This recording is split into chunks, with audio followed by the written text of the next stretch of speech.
Silver Spring has seen many crashes, but few more infamous than this. How will they explain this to Alan? Oh, hi, Alan. Another good Speed Week crowd sees 31 sprinters on a hot, humid Wednesday night. Todd Hester is from Middleburg and drives the team car to Keith Kaufman. Tonight, Todd fillets his Middlesworth wing during qualifying.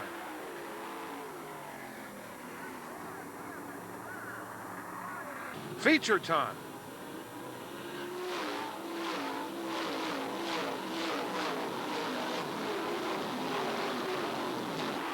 Time trial started Chris A. 17 and Lance DeWeese 88 in the front, and it looks like they're going to stay there. As Hanover's Ace leads the way off turn 4, watch for some fireworks, courtesy of Freddie Raymer.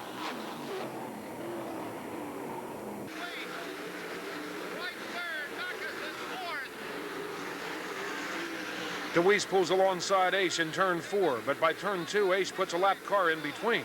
Donnie Kreitz finished third.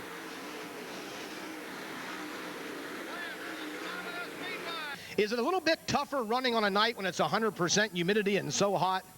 Well, yeah, you know, they're back there yelling for everybody getting their cars, and, you know, everybody's just kind of waiting to the very last minute because put that helmet on, and, you know, it's just like sitting in a sauna.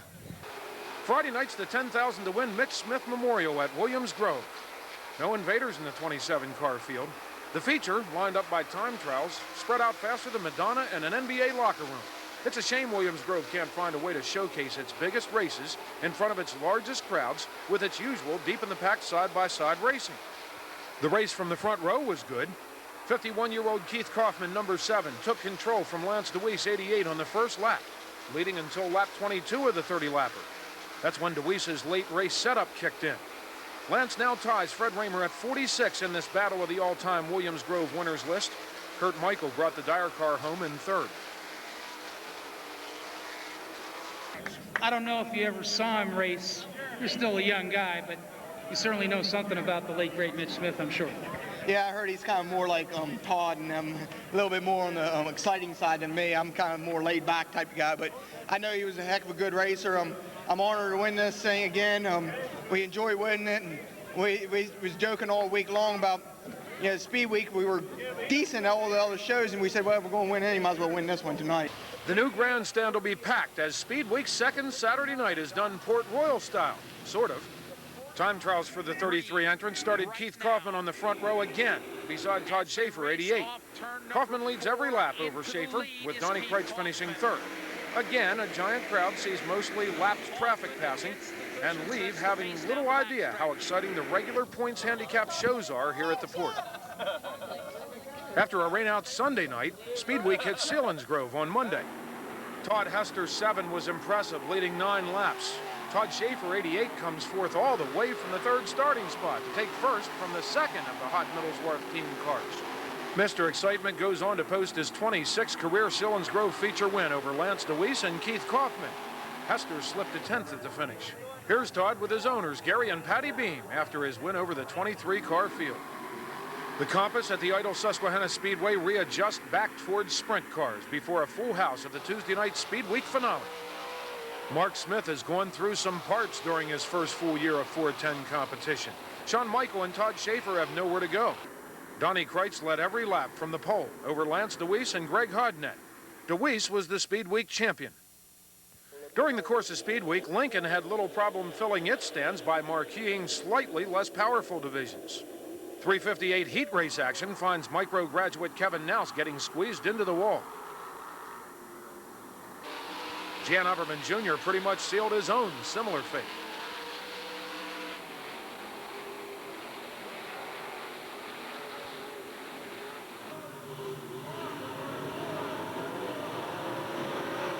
The feature green, trouble in the pack.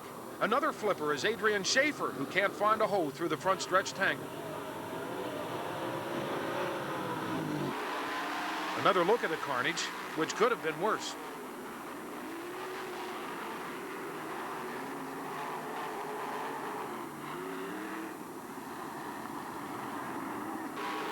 When the feature got going, it went non-stop. Dover's Rick Horn in the blue number 01 led for 13 laps. But Carlisle's Greg Libby is faster downstairs on his way to his second Lincoln win in a row. Horn finished second over Chad Trout.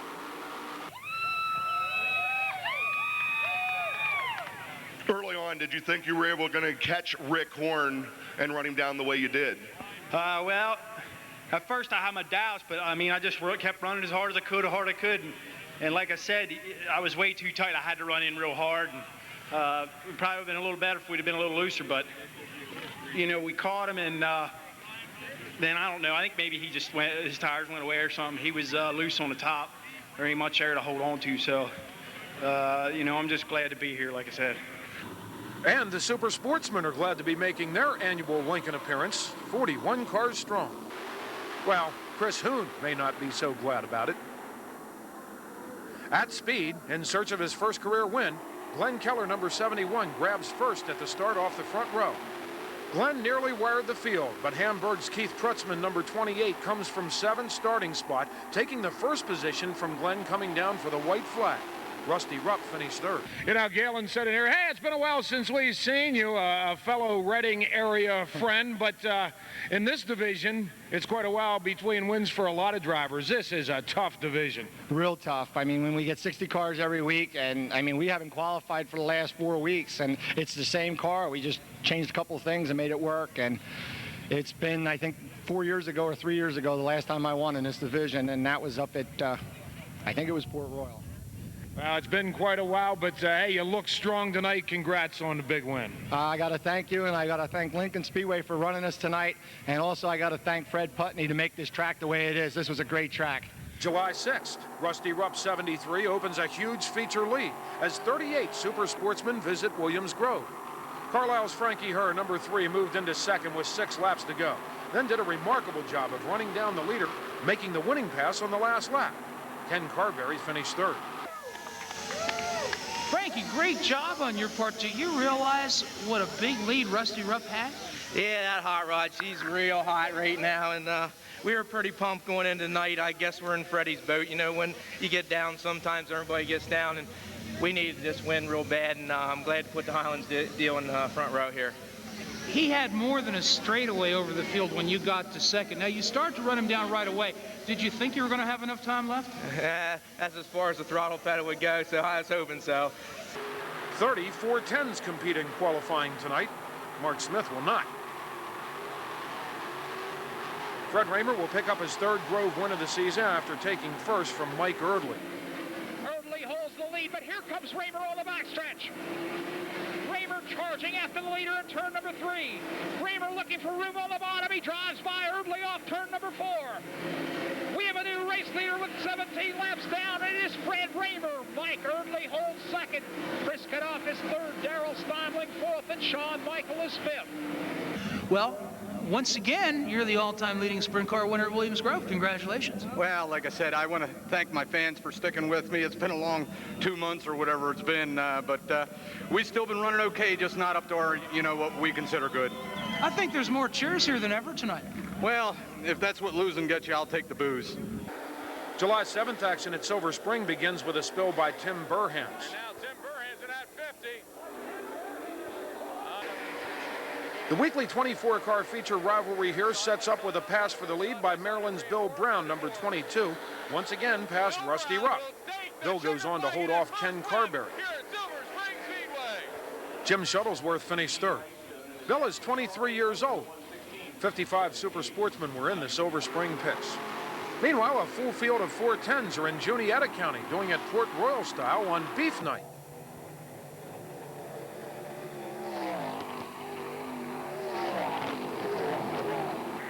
The free meal was great, but we were taken back when we found out that points handicapping was dropped tonight. And a short draw put favorites Todd Schaeffer, 88, and Keith Kaufman, 7, on the front row anti-race style. It's Port's second favorite son leading over its favorite.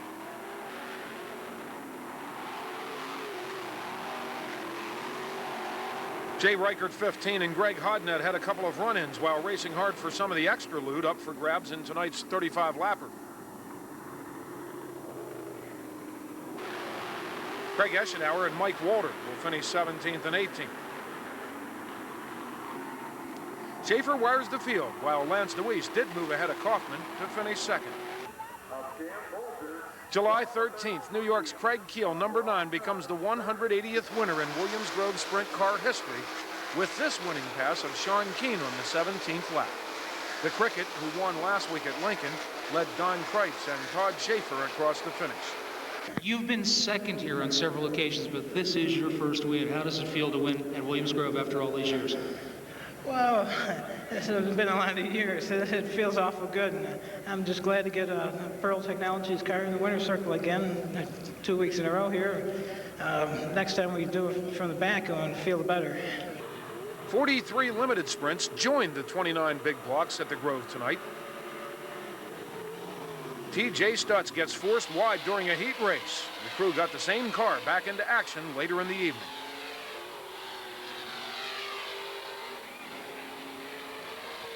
Feature time. Judge Shepard and Brian Marriott bring the field down, but it'll be Gary Golub in the blue 51 taking the lead. Now, Brian Marriott outside, Judge Shepard inside.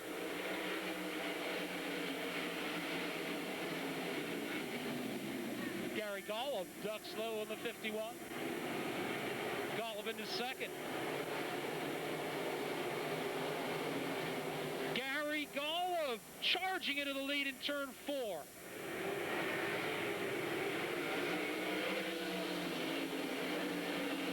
Joe Wilg broke a right rear axle and things got worse from there.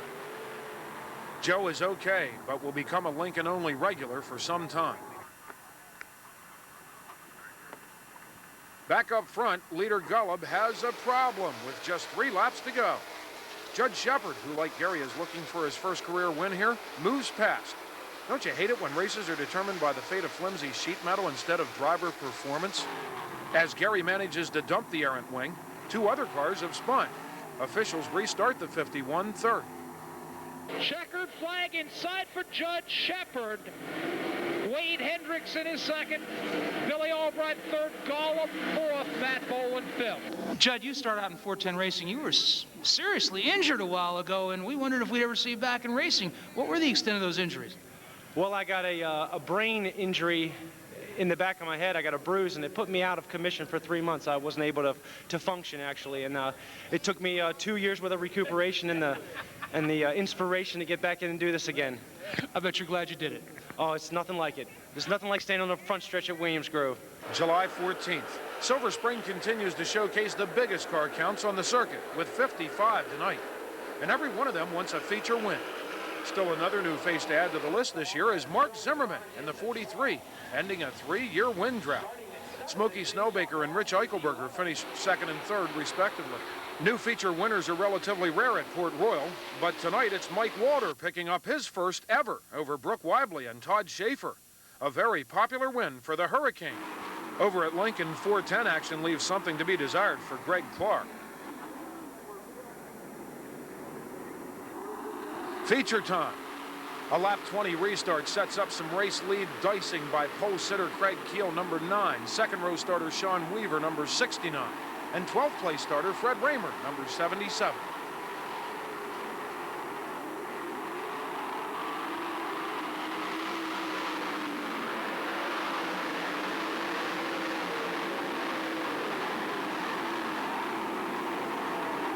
So after not winning for 8 consecutive races, Fast Freddy is back at Lincoln over Cricket Keel and Big Block Weaver. 31 358 sprints join the 23 410s tonight at Lincoln. Mountjoy's Ray Miller is looking for his first win as the regular driver of the Henderson number 59. It won't be tonight as Ray finds a cushion in turn 3.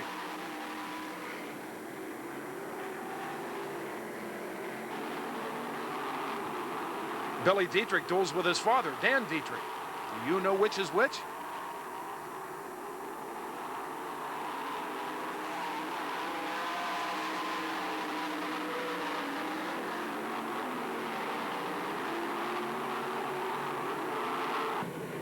Chad Trout crashes early in the feature. Problems for Chad Trout, who'll bring out the red flag. Siegel, they'll be circling Second-generation racer Jim Siegel, driver of the 59, enjoys his first career win after his pass of Schaeffer. Adrian Schaeffer finishes second with Corey Haas up for third. Recent micro graduate Seifert wound up 11th.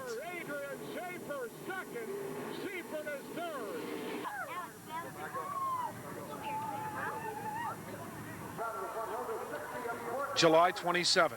Gary Gullib is one of the seasoned veterans of the circuit, but there's always another lesson to be learned. You can bet Gary will always remember the arm restraints as he flips during Thunder in the Hill warm-ups at Grandview.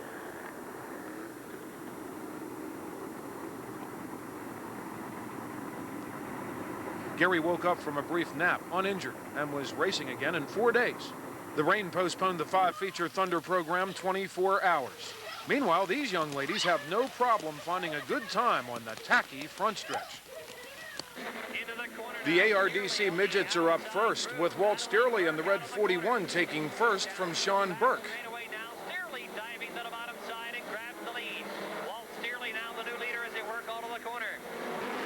Mark Daly hits the wall. And now Tim Dietz from York has taken first from Steerley. Tim came from 9th for his 3rd win of the season over Steerley and Mike Roselli.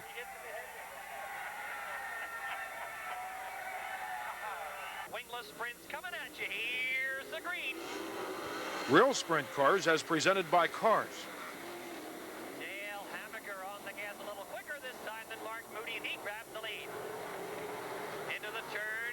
Kevin Drury now with a 31D to the bottom of Carnathan. Side-by-side action off the corner. Drury going by Carnathan now, moving up on Mark Moody. Rusty, Presley, Rich Creek, and Hendrickson in a good battle into the turn. Wheel-to-wheel action out of the corner. Racing the way it's meant to be. Wheel-to-wheel and side-by-side down the back. Carnathan into 64 now. Going by Moody, he's up the 4th spot.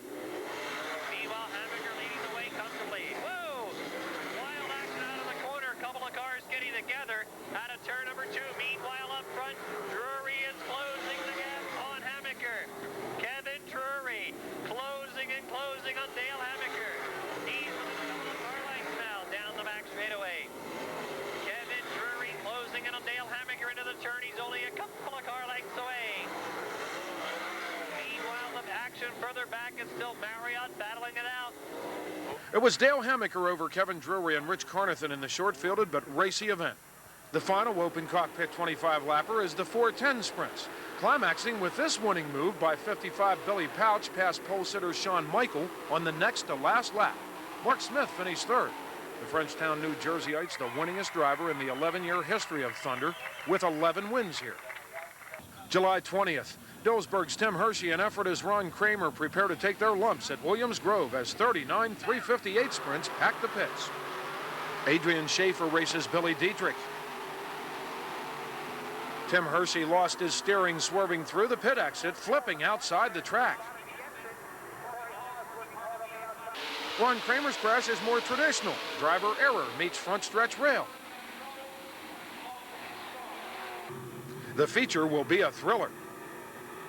Kevin Now's 49 led briefly at the start before Dan Dietrich 8 takes over. Now soon dropped out. That is Dan Dietrich goes to the top. Dan Dietrich looking for the lead. He's got it. Brian Buckwalter takes the Grand Tour during an impressive run, losing 2nd to the number 4 of Jake Rodeball.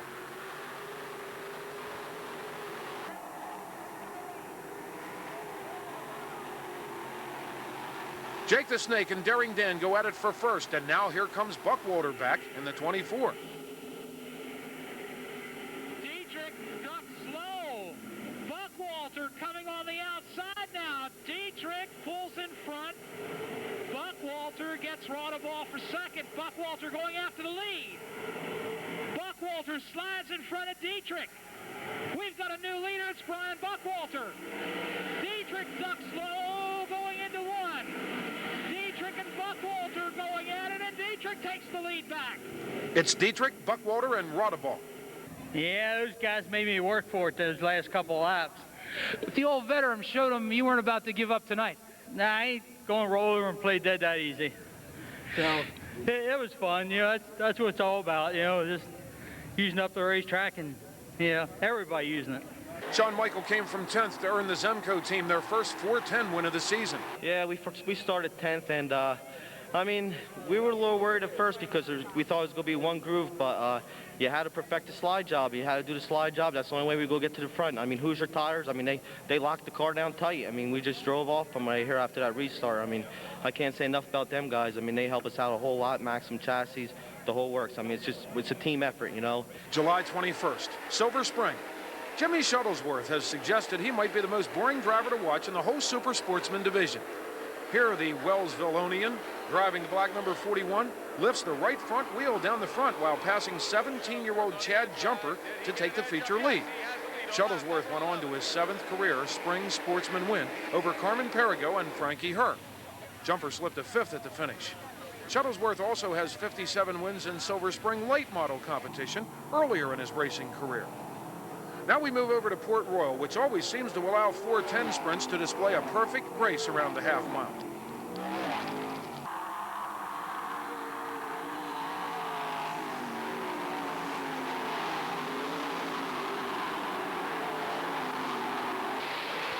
Brooke Wadley screws up the choreography.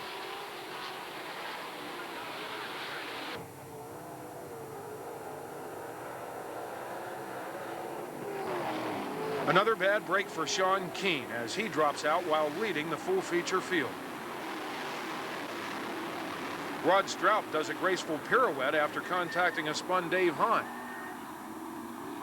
Keith Kaufman in the potato chip number 7 started 10th and now leads, holding off the salad car as driven tonight by Lenny Thompson.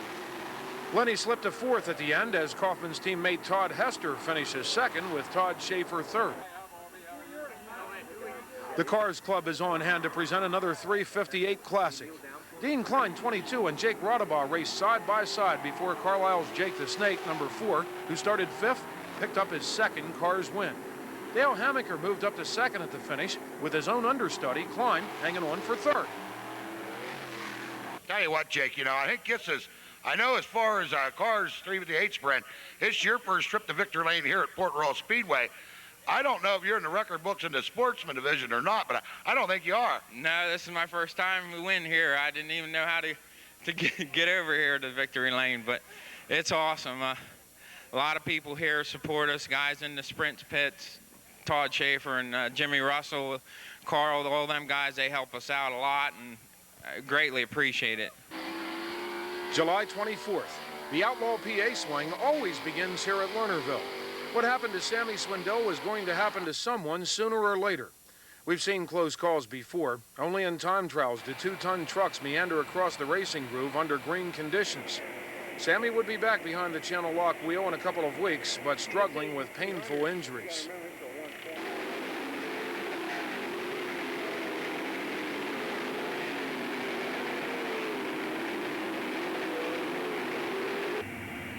The Don Martin Memorial Silver Cup pays $34,000 to win.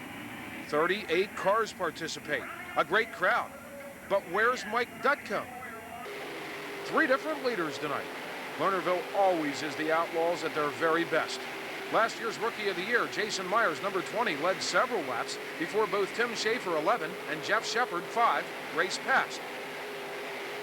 Just a couple laps later, all 3 leaders hit a wad of lap traffic, and Mark Kinzer in the Mopar number 5 makes a one-sweep $34,000 move. Schaeffer holds 2nd here, and now Myers' fine run comes to an end against the wall. Stevie Smith was moving up until a wheel breaks off the right rear.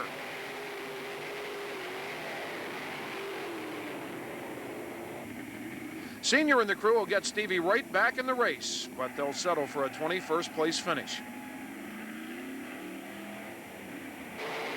The top 3 across the line were Mark Kinzer, of course, followed by Shepard and Schaeffer. It's Mark the Man's 5th Silver Cup win.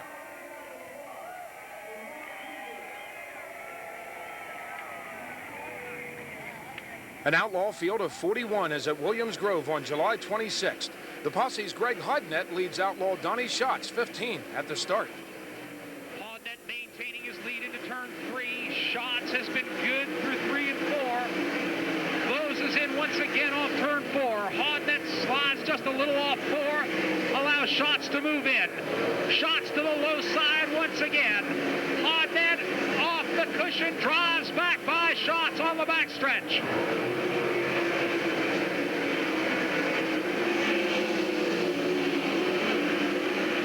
Shots again, slides under the leader.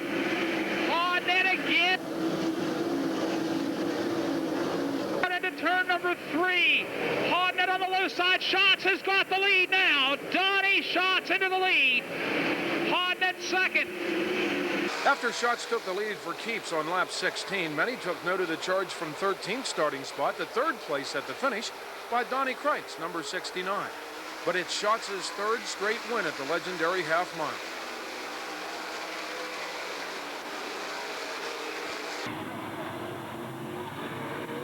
A makeup feature has been added to the menu tonight, and Donnie Shots leads from the pole over Danny Lazowski. After a yellow for Jason Myers, again it's Donnie Kreitz putting on the show after starting back in the pack. Here Donnie in his familiar blue number 69 moves past the dude into second. Kreitz has Lazowski lined up now in turn 3. Kreitz working off the rail.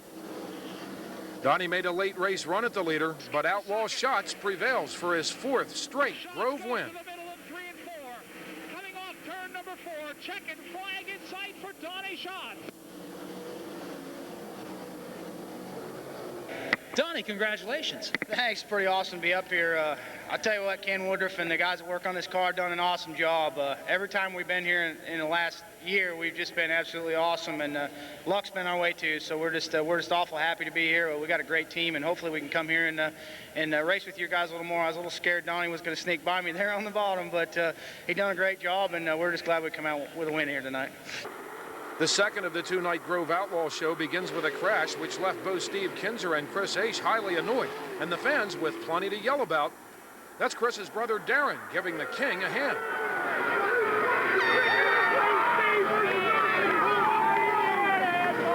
Showtime at Williams Grove Speedway right now. The lack of handicapping rears its head as Donnie Shots looks for his fifth in a row here, starting on the pole again.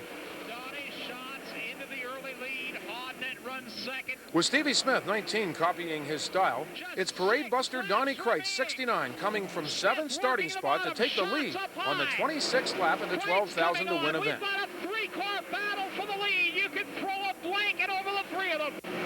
Shots ducks low. Stevie tries the outside. Kreitz on the inside. Donnie Kreitz drives by Smith and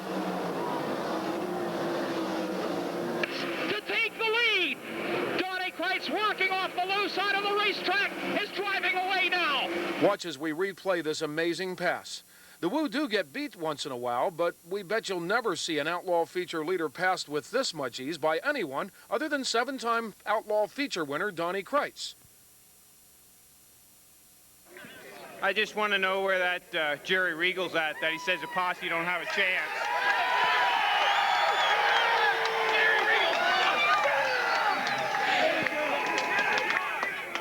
Somehow, when the track gets dry, slick, and when the Outlaws are at Williams Grove, the driver of the 69 gets motivated. I don't know what happens, but you had it going tonight. Yeah, it just came to us.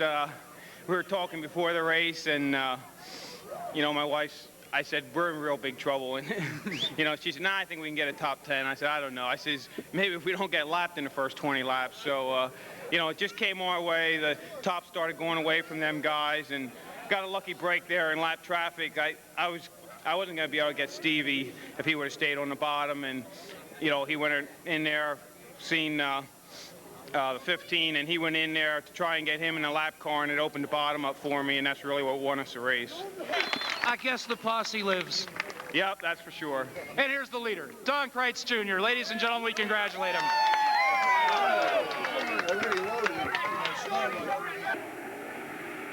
Kreitz is a disappointing no-show Saturday night at Hagerstown, but a 29-car field is strong considering 2 other tracks are running the sprinters locally. A wild tangle on the start of the B main as we listen to the heads-up announcing of the Outlaws' Johnny Gibson. Into turn number 4, green flag waves. B main event is underway. Tim Schaeffer jumps onto the early lead. Danny Wood second. Look at Greg Honda, and he makes contact with Blake Feast. Feast is into the wall, collects Judge Shepard and the 85 of Mike Dillman. Cars stacked up all over corner number 1, and the yellow flag flies. Feature time. Mark Kinzer 5 leads from the pole, but Stevie Smith in the Ingersoll Rand number 19 will take over where Kreitz left off after starting in 6th position. Smith down to the inside on the backstretch. Stevie Smith takes the lead. Front row starter Donnie Schatz will finish 2nd, with Dale Blaney 3rd. Mark Kinzer tries to come back at him on the high side in turn number 4, can't get it done. Mark missed his dry slick setup enough to slip to 4th at the finish. Well, you know, we've been getting better as the race goes on, so we're just trying to set up for the end. But you know, the crew's done a really good job for me. It gave me a car to win last night. I didn't get the job done, so I tried to come back tonight and do it for them. They've really done a good job here this last month. And hey, I tell you what, it feels great to win at home. There's nothing more than I love to win in Pennsylvania. Steve Smith stands proudly beside Stevie after the big win. It seems like only yesterday when that was the other way around. This was 25 years ago after Seniors win in the '76 Williams Grove National. Mike Miller, still another 2001 graduate from the Micros to 358 competition. Cars makes their annual visit here to Maryland's beautiful Hagerstown Raceway. Like the Woo, they bring a strong field of 29. Unfortunately, Mike will be one of the racers sitting out the feature tonight.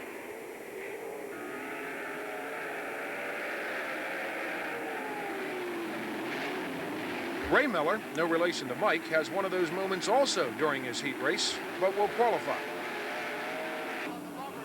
Jake Rodabaugh, number 4, picks up his 3rd win of the car's season with this pass of pole sitter Jeremy Gardner.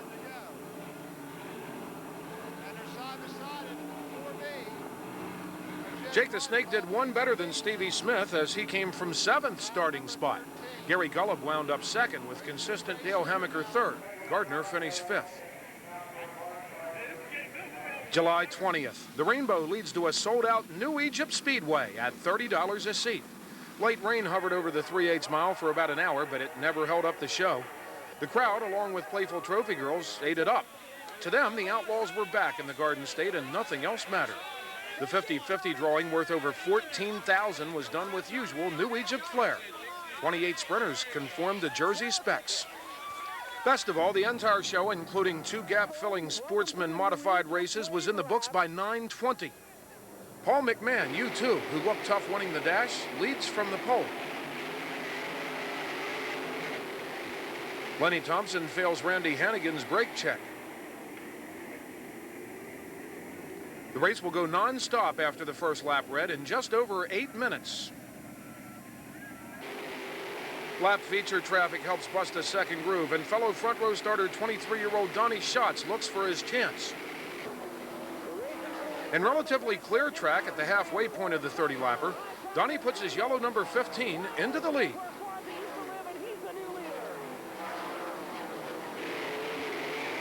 It's time to head to victory lane as Schatz picks up the $10,000 win over Jeff Shepard, with McMahon slipping to 3rd. It's Donnie's 3rd win of the last 5 Outlaw shows. It's the first ever Woo appearance at the recently enlarged for the 3rd time New Egypt Speedway. TJ promises it won't be the last.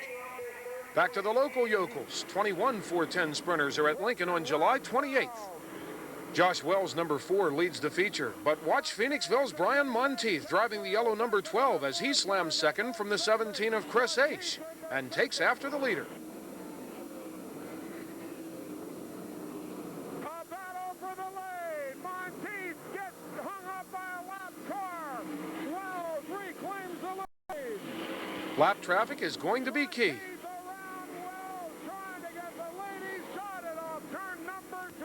It's Wells out for the night after crashing with Perron Reisner.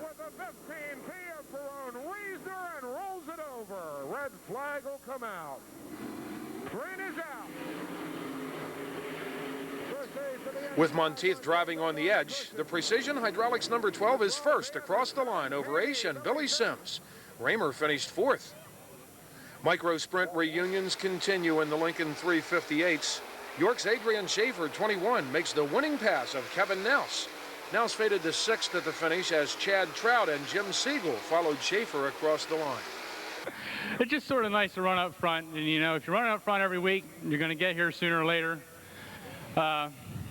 Oh man, hats off to everybody. Hats off to everybody is right. A great run for you. You know, we couldn't help but notice the top 6 finishers tonight, former micro sprint drivers. Well, that's neat. You know, once you get settled down and learn how to drive these things, a little more power, a little more weight. Racing's racing. Over at Silver Spring, qualifying for 52, Super Sportsman introduces John Garman to the wall. Joe Reniker in number 25 takes the lead from rookie Dwayne Smith on the 4th of the 25 laps.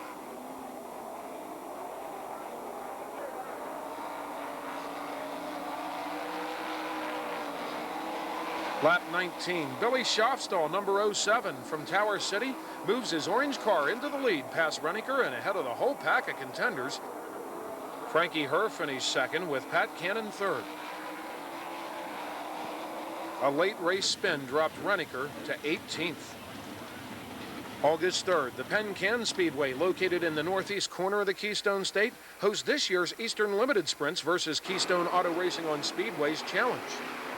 ELS and cars combined for 24 sprinters on a shower-soaked surface. Butch Green is okay. Among lap traffic, the white number 27 of Sayre's Bill Bailey slips under pace setter Jason Lito in the dark-colored number 73. Bailey's a former 4-cylinder stock car driver on what is known as New York's Southern Tier Circuit. Tommy Martocci and Bill Gurton crash hard. George Suprick finished behind Lito with Cars stars Denny Gross and Brian Marriott rounding out the top 5. Bill, nice ride.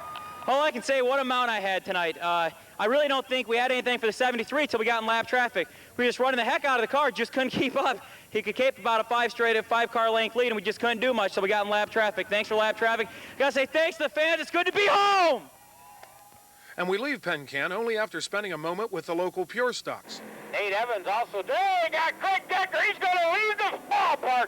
He's out of here. Over at Williams Grove, there's 35 limited sprints in the pits. Though Albright's smile will be short-lived. Look back to turn 4, where Wild Bill gets over a tire before crashing hard into the rail.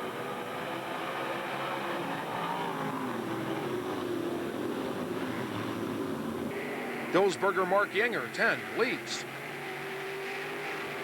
Chad Layton in the popular over-the-tire into-the-rail maneuver. On the restart, Joe Whitcomb from Elizabethville in the blue 71 challenges Yinger. All over the leader.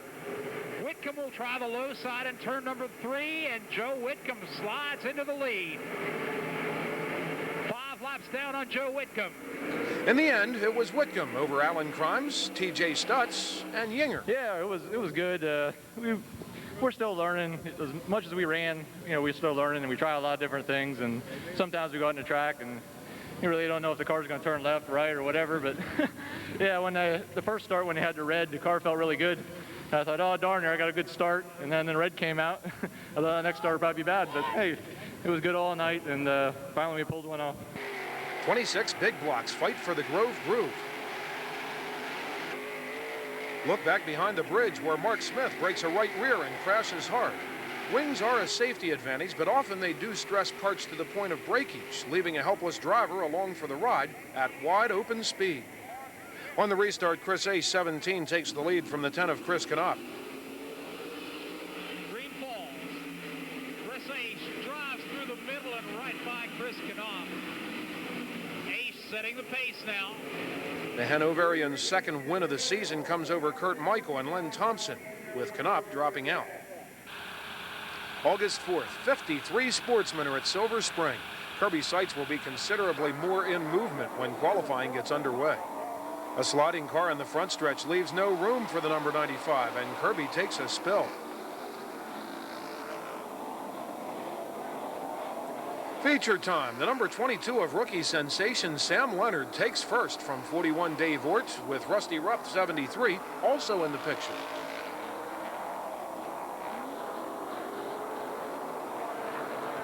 But it's 11th place starter Ken Carberry of Bensalem picking up his first win of the season and 5th career at the spring with this pass of Leonard on the 21st lap. At the finish, it was Carberry over Leonard with Joe Reneker third.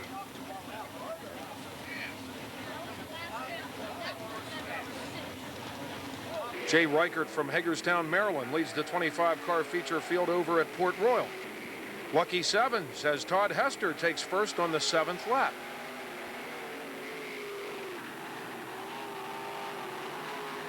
Todd opens a lead as we watch the field coming down the back chute.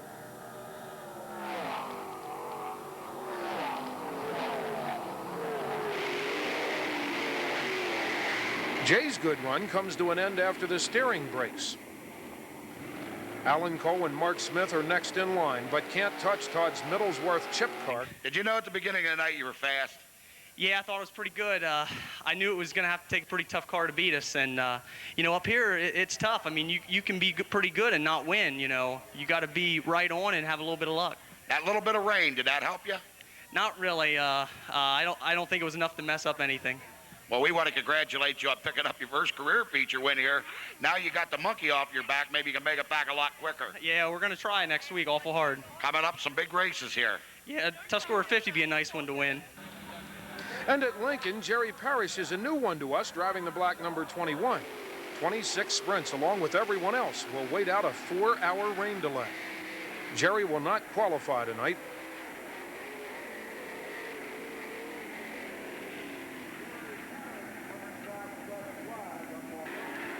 Car owner Randy Glover gets back behind the wheel of the 32.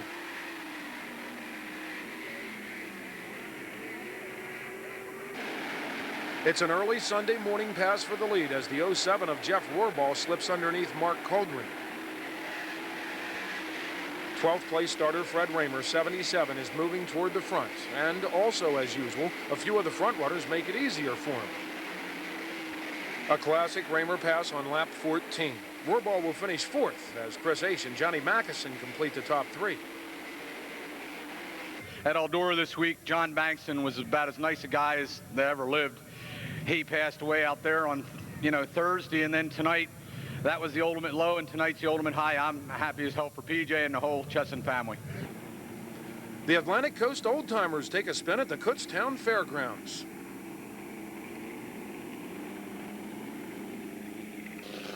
The action is very realistic. The slingshots are part of the Wednesday night small car big action shows here on the quarter mile. The modified stars of tomorrow are crammed into these little metal crunchers. Many are new generation versions of famous names.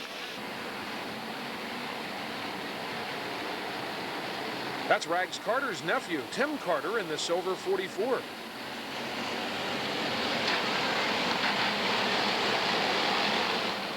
Billy Pouch Jr. is upside down. The kid's kid sets a good example for his old man by not lighting up during post-crash extraction.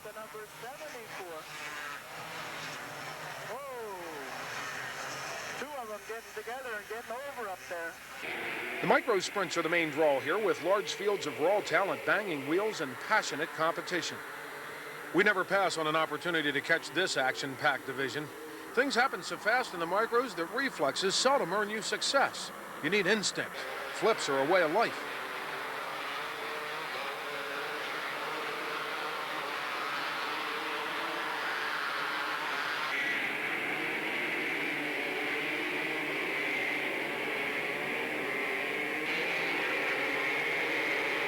One year ago, Mike Miller, driver of the Silver 00, predicted that his daughter, Michelle, driving the yellow number 4, would soon finish first, with Mike second, reversing their 1-2 sweep on our tape last year.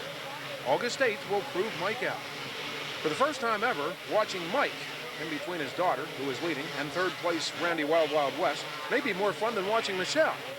Mike seemed to be driving with the smallest front bumper and the biggest rear bumper in all of racing. After this restart, West finally realized that he could not push Mike past the number 4, and with a visit to the wing store a strong possibility, settled for third.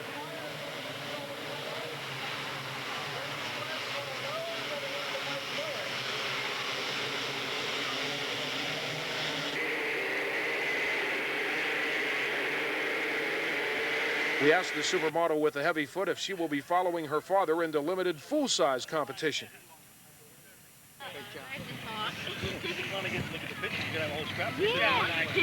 Mine are real short. Hey, Michelle. Hi. Congratulations. Thank you. Are you going to buy a tape next week? Yeah, I think I will. Is there a 358 in your future? A 358 sprint car? Well, I'll run that, but I'm thinking more along the line of Indy cars, but I'll take a 358 along the way. You'll make it. Congratulations. Thank you. 26 sprints are at Williams Grove on August 10th. Mike Erdley leads Keith Kaufman 7 at the front on a lap 7 restart. We're underway. Erdley drops the hammer. It's a slow start. Kaufman to the top. Kaufman not with the run. Hester and Raymer battle for fourth. Raymer up to third. Kaufman bolts to the bottom. Keith Kaufman takes the lead. Raymer's up to third. Kaufman the new leader. 17 laps later, it was Kaufman over Fred Raymer and Chris H. It's been a good year for the 7 team. Man, you guys are clicking with Dave Middlesworth. Well, we got a good race car team, both cars, you know. And we've had a lot of top 5s, top 2 or 3s down here. It's just hard to win one down here. I don't know. We've just been a little off. We can win them up at Port Royal, but we can't get them here. But we finally got one. Bill Brown is among the 34-car Super Sportsman field, helping make for another great no-nonsense show of racing at a humid Grove tonight, as is veteran Rich Eichelberger. Driving the Tiger car, Brown is one of several Wild Bills driving the Super Sportsman. The 00 sticks a little too well in turn 3 before checking out both sides of the rail.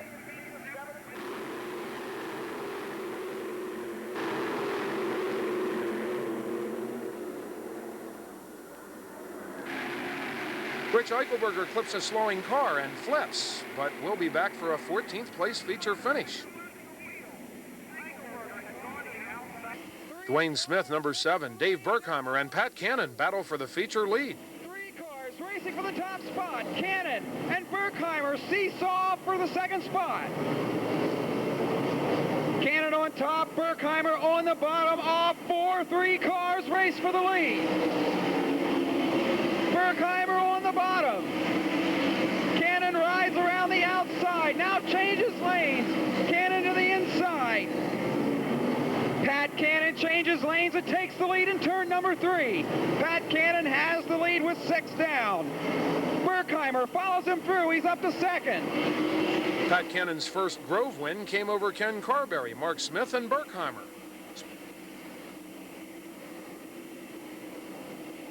Sportsman competitive, whether you're at Silver Springs or on the road. You started 10th tonight, and once you got out front, nobody could close on you. Yeah, that's the key in this division. You got to get handicapped. Otherwise, you're just putting yourself too far behind. You got to do well in the heat races. They make me more nervous in the feature usually, just trying to get in there qualified well, but just everything went right tonight. And sticking with the Super Sportsman, there's 53 of them at Silver Spring on August 11th.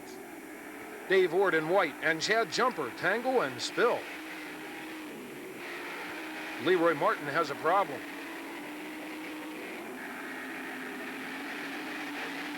The feature start piles them up, with Pat Cannon the rollover victim.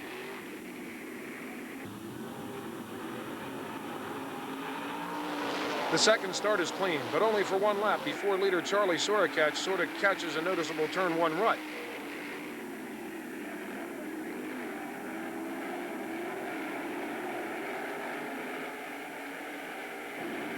Donnie Beaver 10 slips past second race leader Paul Troutman, number 16, as will Carmen Perigo in the yellow number 2.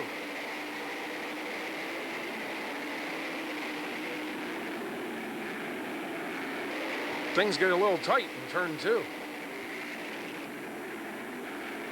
After some of that Silver Spring specialty side-by-side racing, Perigo, who started 15th, moves ahead of Beaver for his 5th spring win of the season.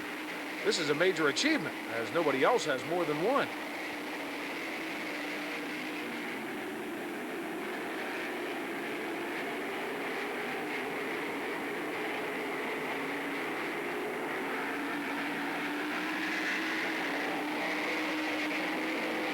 Howie Locke and Beaver followed Carmen and his Ford-powered racer across the finish.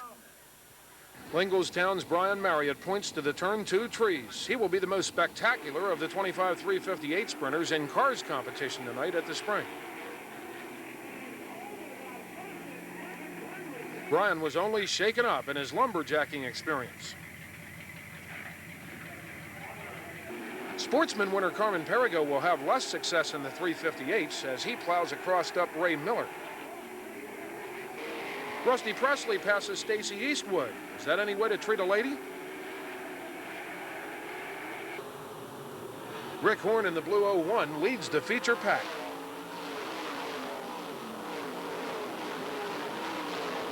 Lap 8, the number 11 of Corey Haas takes the lead, looking for that first sprint car win.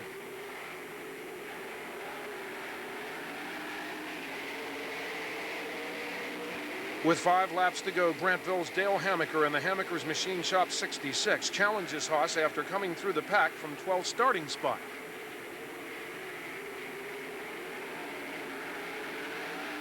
Haas tries too hard and will eventually settle for 10th. That's Gary Golub following Hammaker past Haas's spinning car. Jake Rodabaugh finished 3rd. Our 2 winners advanced a total of 25 positions tonight at the Spring. Man, you had one fast race car. No wonder you're out of breath.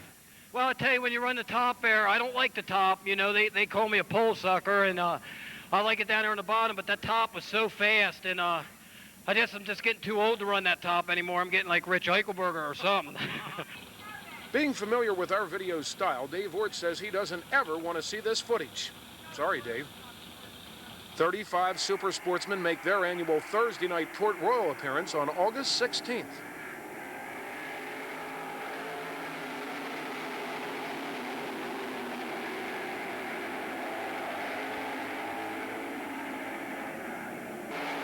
After Paul Troutman checks out the high groove, Bruce Ellis is our live on-air talent calling the feature start.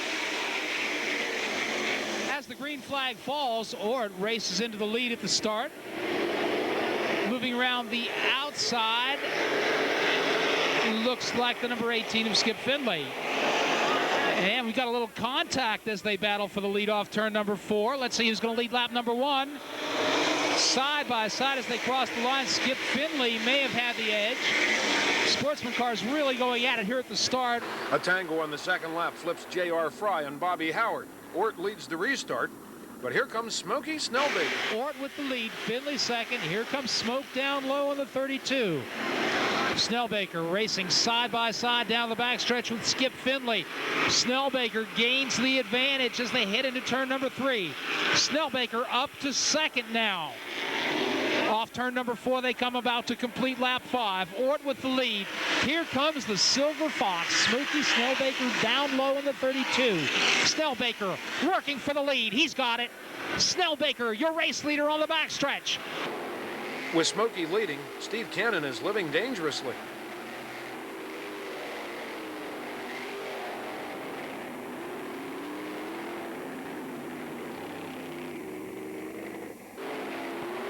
And now look at Dave Ort.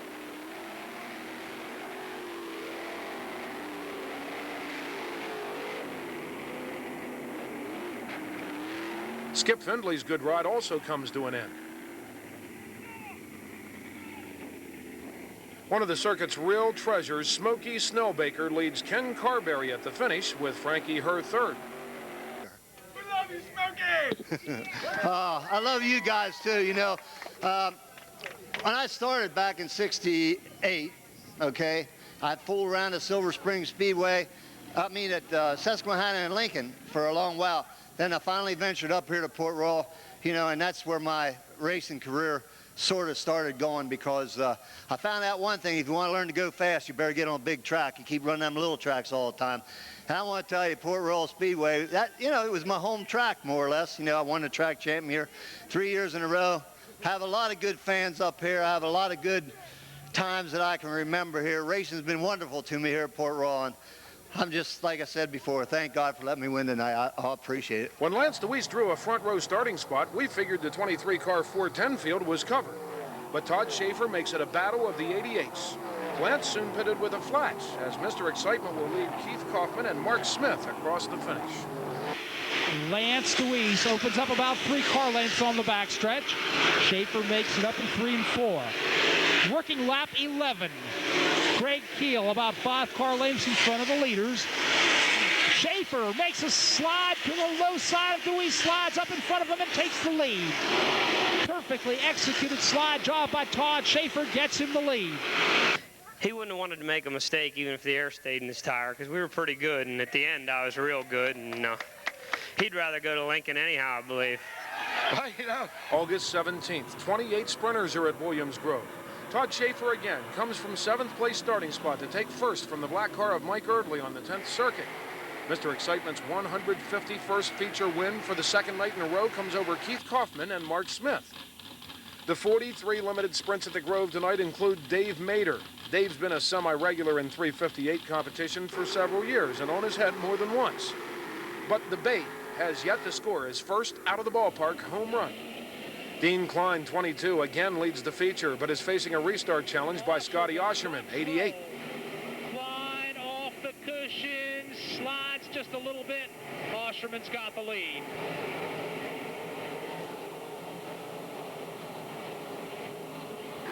A red for Corey Haas and company sets the lap back and gives rookie Klein another chance to hold on to the lead, which he does, over Osherman with Gary Gullub third.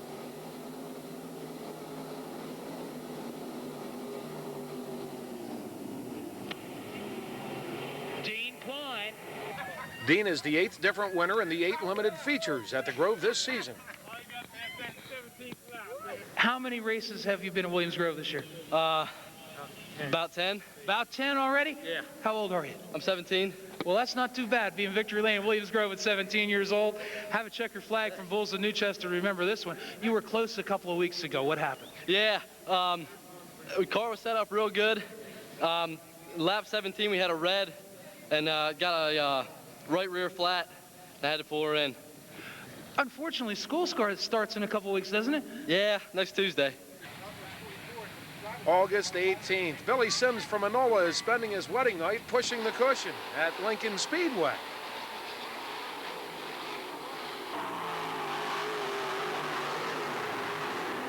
Billy probably didn't expect to be honeymooning with the 4th turn concrete.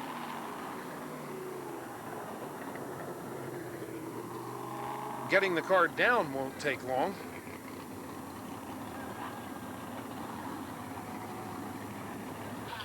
Also among the 28-car field tonight is Perron Reisner. Perron also has problems finding the way blocked in turn 2. Mark Cauldron stays off the wall. Nicky Young bikes over Big Block Weaver. Doug Esch has been the victim of more tangles tonight than he wants to remember. Another front row starting spot for Craig Keel leads to another wire-to-wire win for the New York Cricket. Brian Monteith finished second with Chris Ash third. Raymer, who has been off his pace lately, was fourth. One of our favorite events of the year tonight as a full field of ARDC midgets take off their wings at Lincoln for some good old-fashioned broadsliding. Let's make some comparisons between Nicky Young and his perfectly angled, fast-moving sprinter and the more playful, shall we say, wing-free midgets.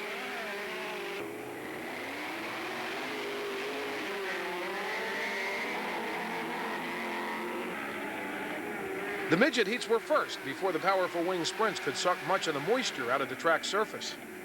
This allowed Mike Roselli to show us all what a real slide job looks like. By feature time, the track conditions were drier, but the racing held up. Gary Haldeman in the blue 91 leads at the start. An early race tango involves current point leader Ray Bull in the yellow car. Ray rejoined the rear of the field.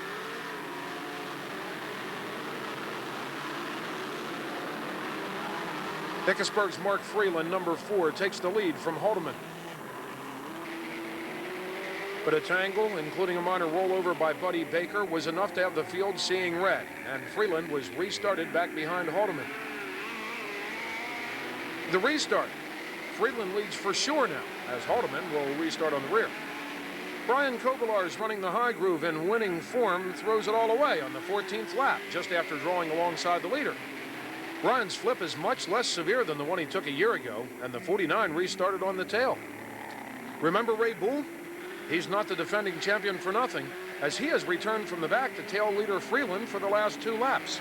Watch the bull as he actually brushes the end of the front stretch wall entering the final lap.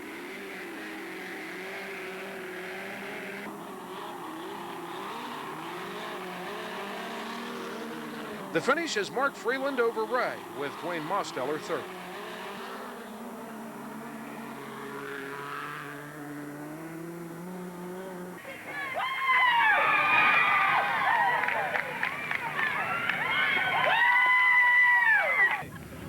You guys want us back here with these wings off, make it all the time.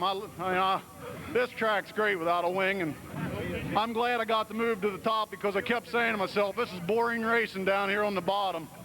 And up top, that's what it's like out west, and that's the way it should be. Over at Port Royal, Keith Kaufman leads the feature with 3 laps to go when Dave Hahn has an axle brake, sending him around at 100 miles per hour right in front of the number 7. Kaufman was credited with a 10th place finish, which garnered him his 10th Port Point title.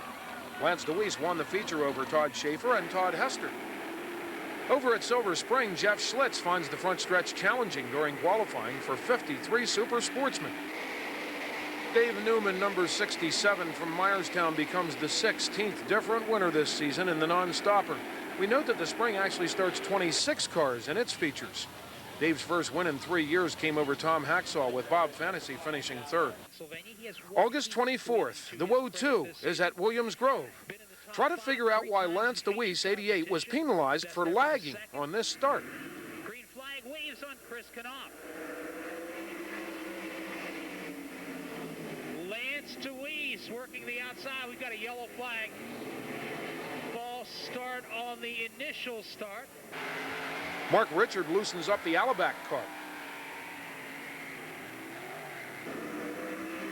Dave Cordier will quickly recover from a nasty burn.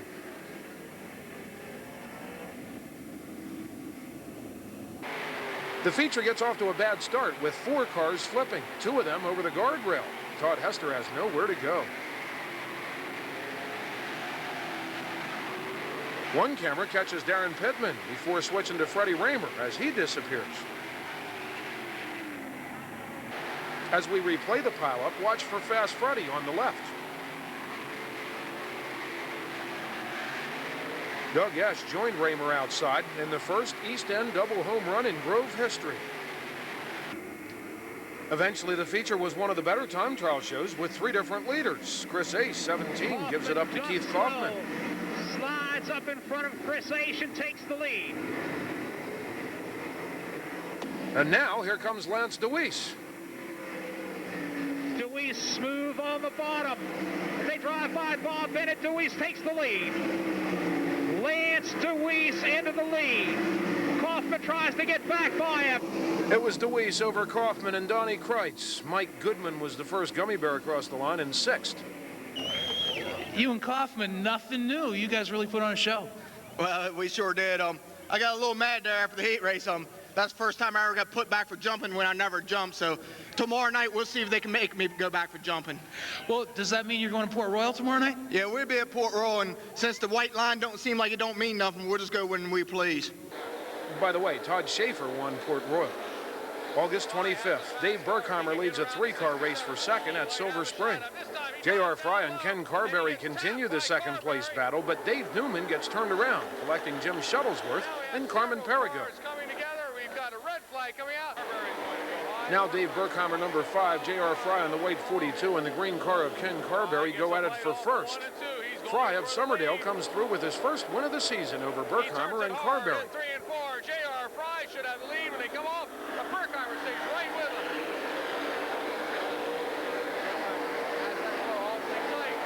And J.R. Fry goes into the lead on lap number 22. Fry started 9th in the W100 radio car.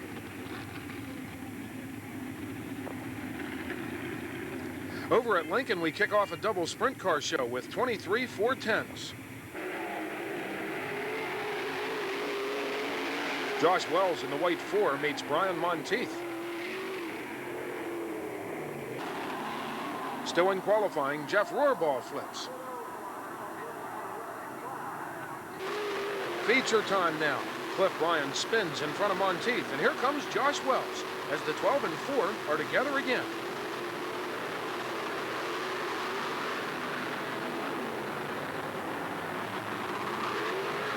Chris Ace, 17, takes first from Big Block Weaver on the 7th lap.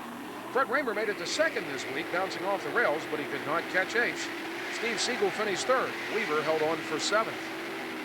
Well, you know, when you look in the record book, it never shows who ran second. So, you know, we come out here to win every night, and we've been falling short here lately. But I don't know. We got things going pretty good right now. This old car has 56 races on it tonight, and still going good. Brian Eichelberger will run strong, but have a bad night as part of the 30-car 358 field, which will put on one of the best features of the year. On the not-so-positive side, the post-race pits will be littered with more junk than a Perry County yard sale. The first start leaves Greg Libby stranded on the wall after contact with Eichelberger. Trailway micro hotshot Sean Schaeffer brings the field down for a second attempt. Grid is out, cars together. Sean Schaeffer end over end. Other cars spinning to try to get out of the way on a lot of race cars on the front stretch. Chad Trout in the red number 7 leads as the racing finally flows. But Brian Eichelberger is going for it in the white and blue 55. Brian Eichelberger after your leader. He hits the outside wall. He's up on the fence. He's going to flip over and the red will come out. Red out for Brian Eichelberger. Still no peace for the leader Trout as Alan Crimes takes up where Eichelberger left off.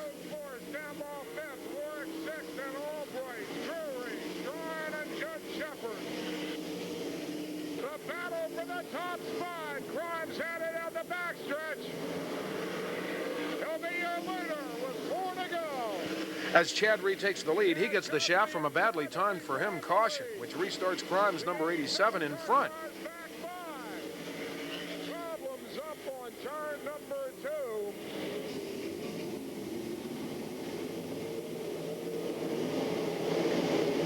Chad Trout back after Crimes. Crimes will let him go. He'll get sideways and collect Alan Crimes. Crimes drives over the back wheel. Crimes kept moving and restarted in front, but the micro sprint reunions continue as Corey Haas from Dallastown in the black 11 wants his first career full-size sprint car win. Chad makes the pass. Adrian Schaeffer on the move. Corey Haas looking for the lead.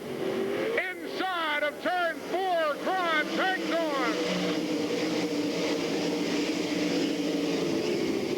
Adrian Schaeffer up around Drury. The battle for the lead continues. Schaeffer gets by Billy Albright, or tries to, into the turns. 2 to go. Your leader is now Corey Haas. Schaeffer up to 5th. Alan Cron trying to reclaim the lead. Can't do it. Corey Haas, your new race leader. Here comes Eric Stambaugh. He's 3rd. White flag waves. 1 to go. Haas started 9th, and his win over Crimes and Eric Stambaugh moves him into a tie for first in points with Stambaugh. Well, I tell you what, we've been close a couple times, and it's a whole different deal this year. You know, last year we were starting up front and stuff, and this year starting in the back. It's a lot tougher deal than what I thought it would be. I credit, you know, Doug Esch last year coming from the back every week and winning them races. He's one hell of a driver. The incrementalism of the 410 Prima Donna format continues with time trials and no heats at the August 28th Grandview Slumber on the Hill. Lance DeWeese won from last in a 6-car non-qualifiers race, which allowed him to lead all 35 feature laps from the pole.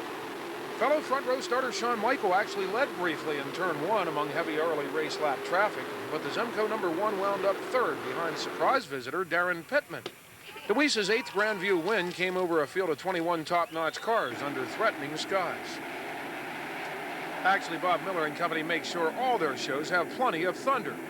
URC picks up the slack with a field of 37, which is not above racing for the fans. 2 flips marred the 4 heat races. Ian Borden suffers little damage.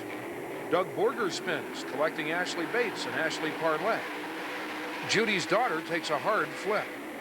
How many moms and daughters do you know that can sit at the supper table and talk about their sprint flips? Feature green is always breath-holding time at Grandview. 52-year-old Kramer Williamson, a KG veteran out of Palmyra, is making his 3rd start as driver of the Eldrith Construction number 25. After poor results previously, the 3-time URC point champ uses the high groove to victory, coming from 6th starting spot to take the lead from Mike Hagenbottom, number 6.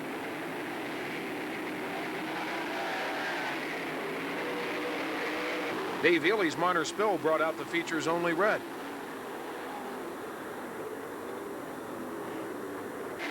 Smooth in the Palladino 99 all year has been Shawn Michael, who after moving into second midway through the 25 laps, put the pressure on leader Williamson.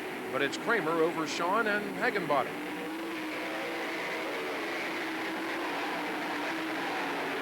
He's been saving that. Come on, Kramer. I kind of know. I owe you one. He says he owes him one, and he got him pretty good, but he also got me down here. I owe that to you. Your aim was real good, Bob. You know that, Bob. I wasn't going to miss him. I need something to get it up. All right, now. Uh-oh, now he won't be able to continue the interview because he can't see. Yeah, there we go. Why? Hey, buddy. Tell me, why did he owe you that?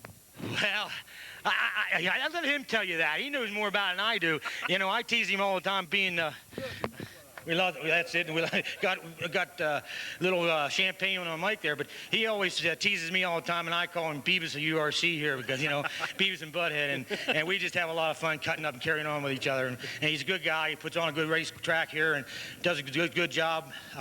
You know, I just can't say thanks to everybody for Kenny to give me all this opportunity. And the only way, the reason is now this puts me third in all-time feature win of the URC now. This gives me one ahead of Buck Buckley. August 25th, 52 super sportsmen are at Silver Spring. Lenny Hake leads over Dave Berkheimer and the white car of Steve Wilbur. Hake gets crossed up in the way of Berkheimer's number 5 as Wilbur 59 makes the cool move. Now going into turn 1, Hake and Berkheimer bump again with Hake going around. Mechanicsburg's Wilbur, who started 9th, has 7 Tour wins, but it's his first here at home.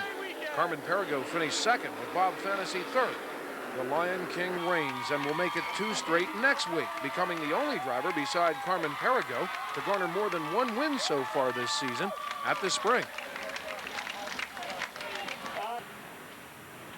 September 1st, 27 410 cubic inch sprinters are pitted as Lincoln honors one of the circuit's all-time greats with the 30-lap Bobby Abel Memorial. $3,000 will go to tonight's winner of the 7th annual edition. Although one of Bobby Abel's super-modified deuces served as Keith Kaufman's first ride, the only driver here tonight whose racing career really overlapped Abel's is Bobby Weaver. He'll be back for a 12th place feature finish. Craig Keogh in blue is low, then high, as he works first from Perron Reisner. Fred Raymer around Siegel. He's on the move. We got a new leader. Craig Keogh into the top spot. Reisner second, Montaigne. 20 and third. 3 cars battle for the lead. Danny Murray takes the high road to miss a spun Mark Smith. Now Smith teams up with Glendon Forsythe to present our Labor Day weekend pyrotechnics. The 13th lap. Keel gets shuffled back 2 spots on his way to a 6th place finish. Chris A. 17 leads briefly, but Fred Raymer in the Mannheim Auto Auction Cindy Row Auto Glass 77, who started 12th, picks up his 12th Lincoln win of the season. Ace was second with Brian Monteith third. I know you got some sense of history. Bobby Abel was maybe a little before your time, but hey, you know what history's all about in Central PA. Well, anytime they have a race for a guy, you know he must have been a heck of a good racer because Central PA fans have seen some good racers come through and they just don't have a race for everybody. So he must have been one heck of a racer. Out of control action for 27 358 sprints begins as Jake Rodabaugh snaps off one after lining up Eric Stamball's tire. Roy Vincent was leading his heat race. The turn 2 wall is sucking him in. Mike Raybold. Chad Trout has few dull moments.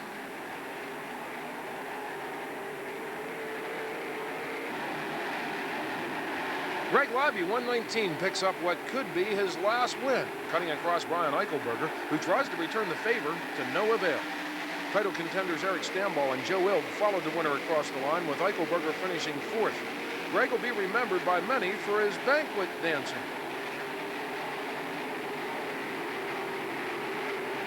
I'd like to make an announcement. I ran a lot of races, and my family's put up with a lot for me. A lot of time in the garage, but I want to announce right now that I won't be here next week. I'm going to retire. September 2nd, the second of 2 race cards at Susquehanna this year, is another 410 success.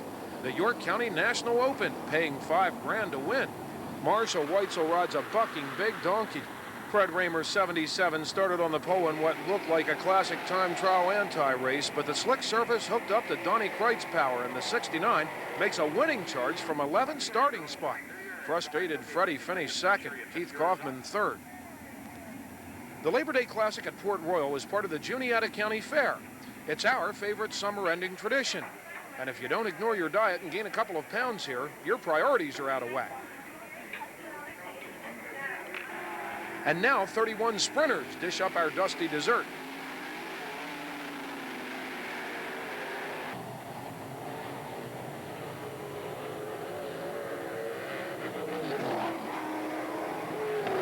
Todd Schaeffer, 88, drew the pole, but Donnie Kreitz, 69, is playing the parade buster role again after starting 8th.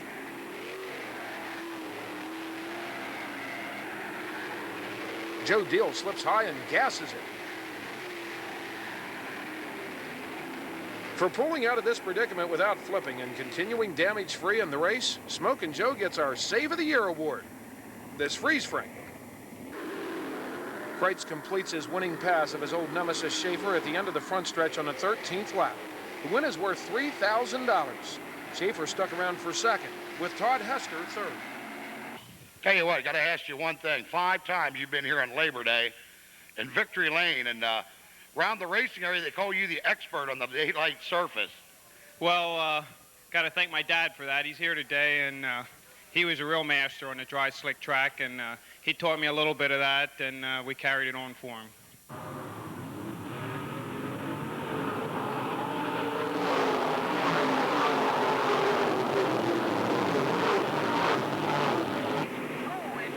The Thunder Cars are the lifeblood of the Trailway Speedway.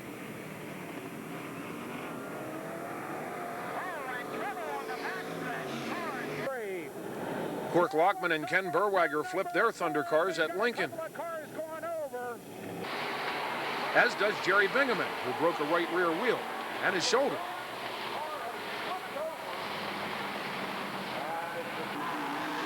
The late models haul you-know-what.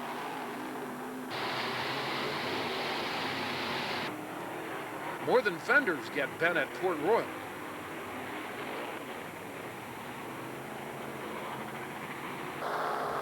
Over the bank and over and out at Delaware International.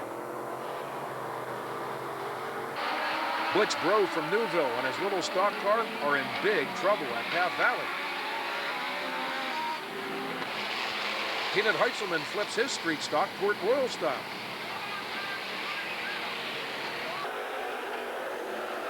More street stock glory at Silver Spring. Gets slammed here in the front stretch, tire flying straight up in the air. Again this year, we are privileged by the Midwest's finest videographers, Brian Thompson and Candy Baker.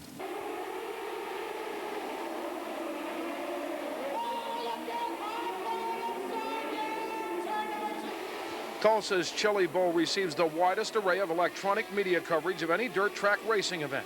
But when it comes to the wild side of the Tulsa Expo Center, no one fills the screen like our out-of-pocket producers and their tiny band of video outlaws. We begin the week before on New Year's Day with some lively scenes during the micro sprint shootout.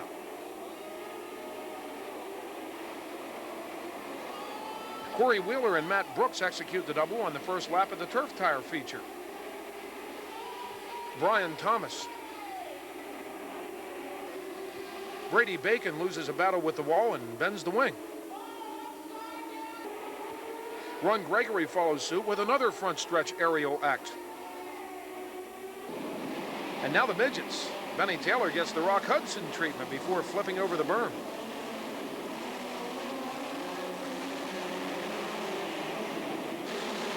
Jerry Hammock bicycles and flips during hot laps. Dean Franklin has suspension trouble before Brian Kovalars turns him over.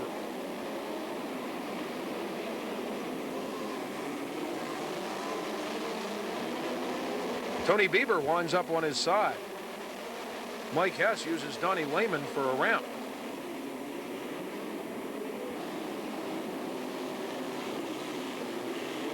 Randy Fiskus. Chad DeSalle rides over Chad Farmer. Donnie Lehman, Tim Kading, Rick Vaughn, Aaron Fiskus, Mike Fulper, and John Lucas will know a deafening silence.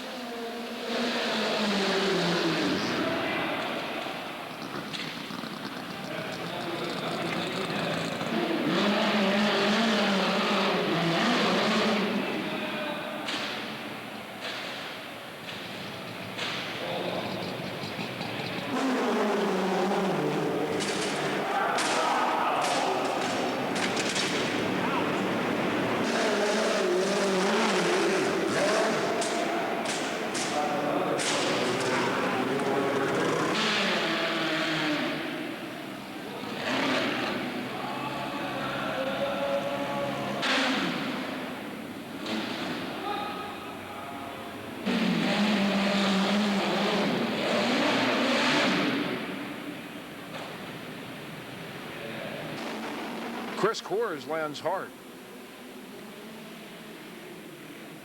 Johnny Murdoch. Tony Rossi gives the third turn wall a smack.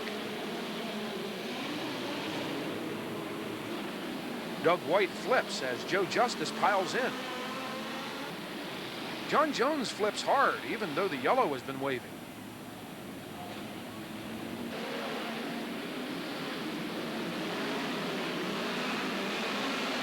Chad DeSalle runs over Greg Lukert, resulting in Lukert's annual upside-down appearance.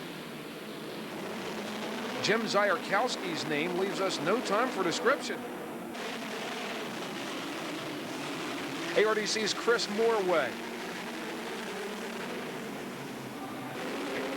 Doc Parson.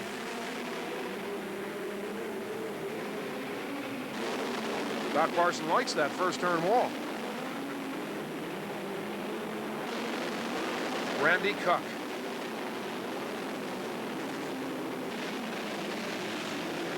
Mike Furman scatters the hay. Lonnie Oliver flips after slapping the wall. Glenn Carson takes an easy one. Karen Bean spills the beans. P.J. Jones runs over Steve Patton.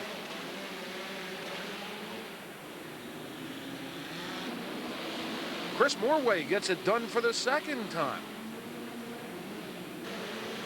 Central Pennsylvania fans remember Jimmy Stitzel. Clay Klepper gets together with Brian Stanfill and comes to a quick inverted stop. Jason Leffler, then the one that got away. Jerry Hammock could use a safety net in his second appearance.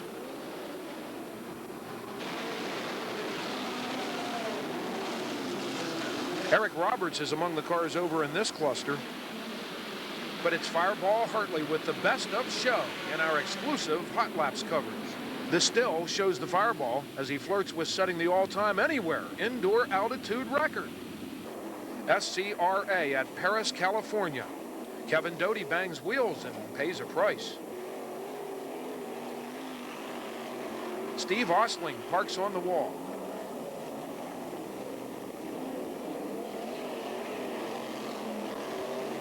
Bud Kading gets sandwiched.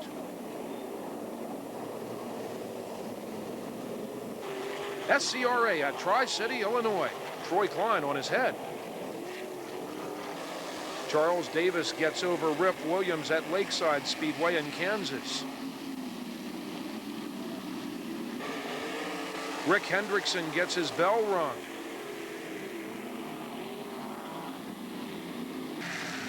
Brian Vennard, 12, flips during USAC action at Lakeside.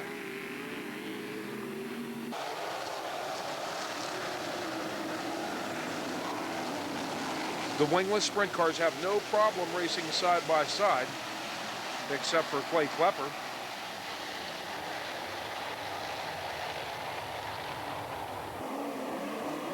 Mike Hess brakes and crashes during Mara Midget competition at Belle Claire, Illinois.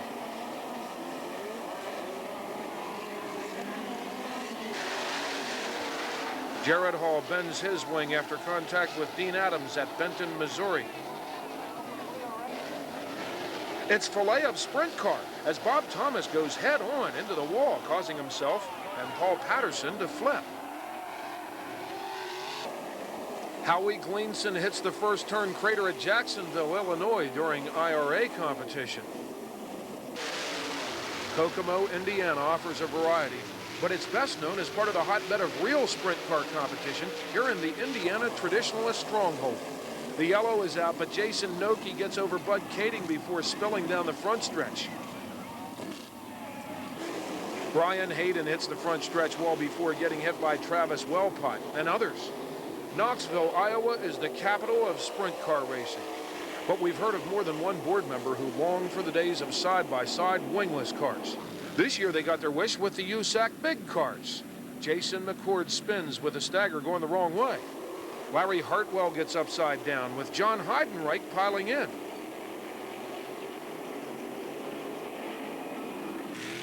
Bloomington, Indiana.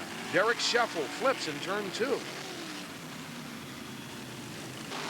Jim Mills has similar problems.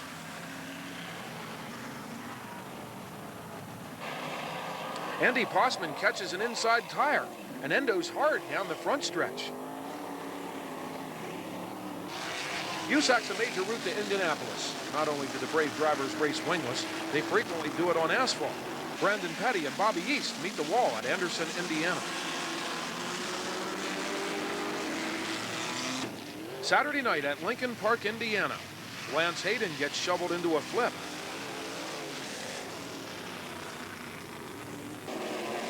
Kent Christian has trouble with the cushion during sprint week.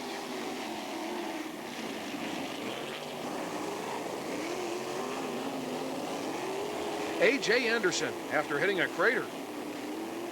Travis Mania times poorly.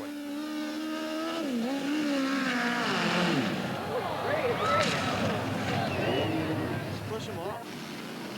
Seeing is believing. A modified steals the Lincoln Park stage quite literally.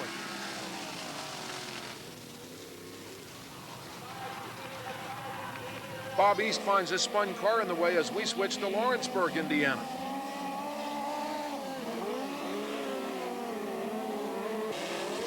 Jeff McLeod gets together with Jimmy Drynan in the rough and tumble midget competition. Cole Carter catches Rick Vaughn's wheel.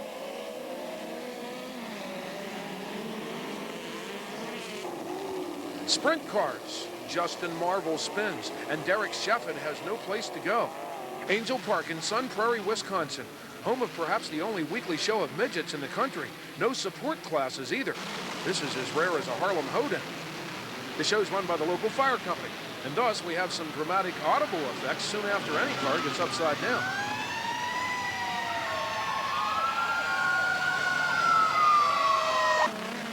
Aaron Fike and Rob Keelan do a double flip in turn 1. Johnny Campa gets over a wheel and battles the billboards. Davey Ray spins in front of the field, resulting in this Nick Lundgren flip.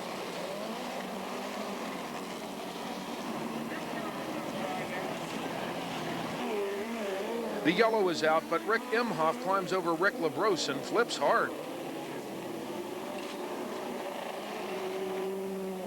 Derek Davidson during qualifying at Twin Cities, Indiana.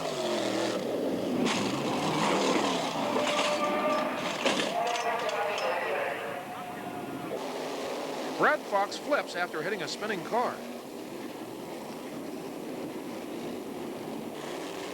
Paragon, Indiana. Frank Hollingsworth spins in front of Alex Shanks, resulting in this once over.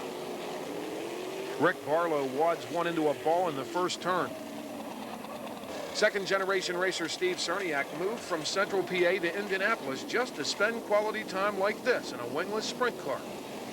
Another Midwest shrine to testosterone that's been around for generations. Deep, long histories give tracks like Terre Haute an aura, a gravitas, or to quote Mike Harker, a certain sacred crud all over them, that sparkling new facilities sitting in the shadows of NASCAR superspeedways will always look up to.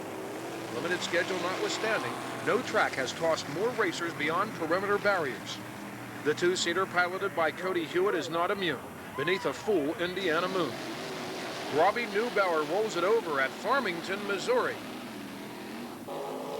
Gary Heber spins in front of Jack Hewitt in hot laps at the mile in DuQuoin, Illinois. Wayne Chin will score a very late hit during the USAC Big Car Thriller.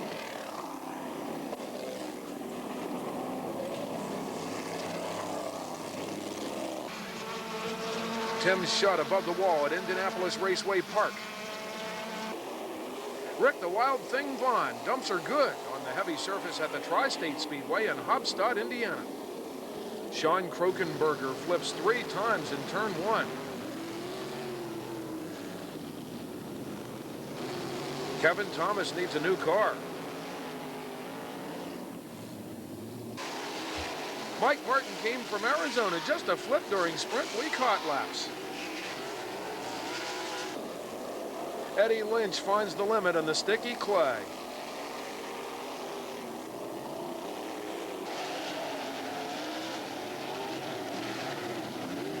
Jonathan Bernard gets over a wheel. Danny Holtzclaw gets plowed by Rod Cowell. Kenny Carmichael flips and gets knocked around during weekly Sunday night sprint car competition at Tri-State. Bud Kading bicycles and flips. Brian Hayden hits the wall after contact with Jay Drake.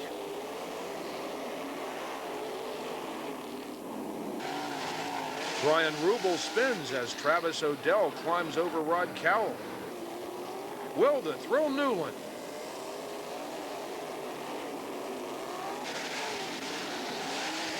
Derek Schaeffer rolls over easy. Mike Hegemeyer lands in the billboards after getting over a wheel. Donnie Gentry is fortunate that he only lost his gloves after contact with Levi Jones here at Tri-City.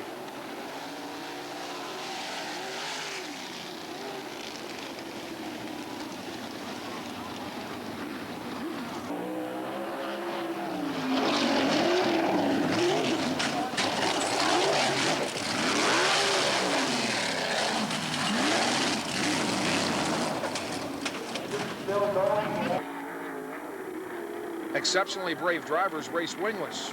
Exceptionally brave drivers race at Eldora, Ohio. What can you say about those who do both at the same time?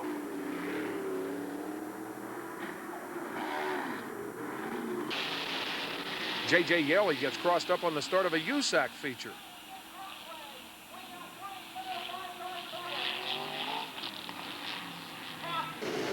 Another look. Flippers include Yaley, John Stronball, and Kevin Doty, number 6.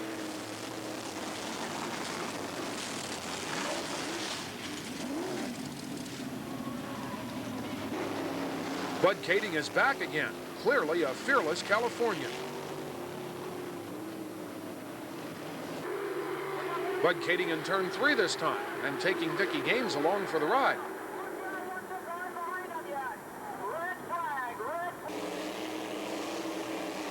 Another look.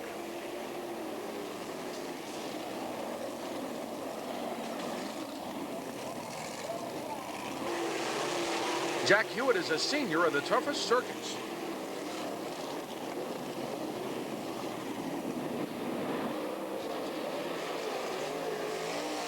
Another massive crack-up begins when Dave Darlin gets into the wall and does a slow roll down into traffic.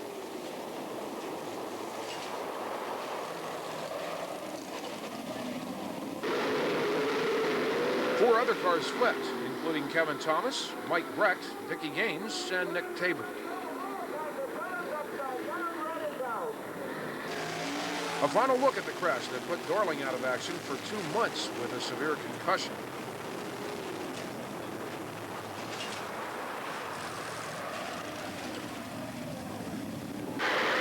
Jumping Jack, the Wild Child Haudenschild.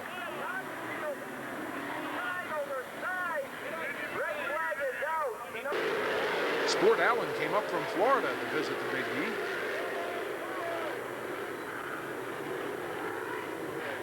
Watch Bud Kading after his win in the sprint car segment of the Four Crown Nationals.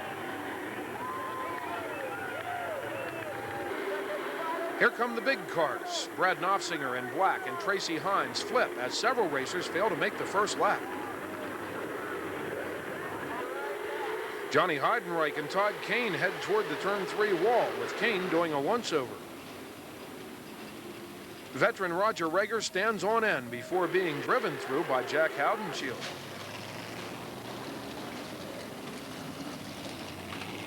A.J. Felker leads his heat race during midget competition.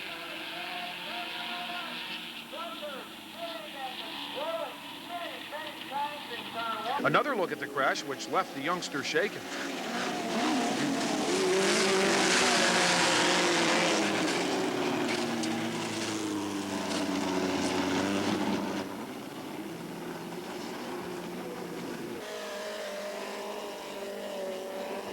Michael Lewis also drifted high on the world's fastest half-mile of dirt. Michael suffered a concussion, which is almost a way of life in wingless racers, making a quick recovery. To the east and north, we have Big Jim Murdoch, who has carved out a lifestyle we admire as he travels with the Bear Essentials from track to track. Bridgeport, New Jersey modified flips include Tom Pompey, Bob Circassian, and a home run by Ron Johnson.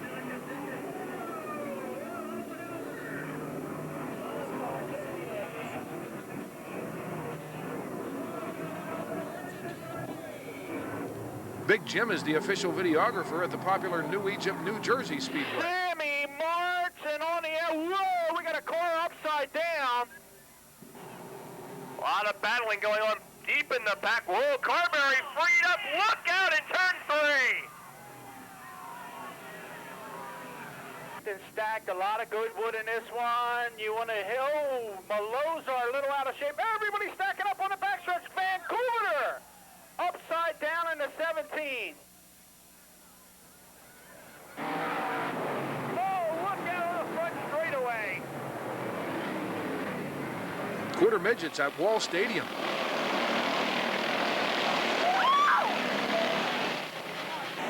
West Harbor in Speed Week action at Silver Spring. Tom Tabor clears the wall at Fulton, New York.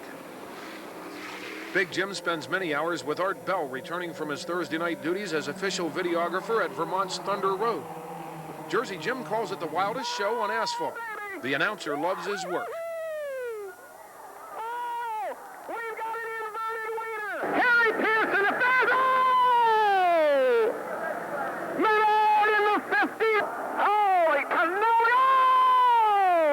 Rick Streeter's on his lead. Lowe wins it. Oh, look out! Menard is second. Lassard third. Oh! Holy cow, upside down! Thunder Road finds different ways to entertain the giant crowd. Side-by-side battle for third. It's, oh, look out, Tim Bell around. He's into the wall. Upside down, Ray Stern. Don at Fremont, down low, goes to third. Oh, look out, Joey Becker off the top. David Welch in it. Nailed by Turner Lyman, and Welch is over.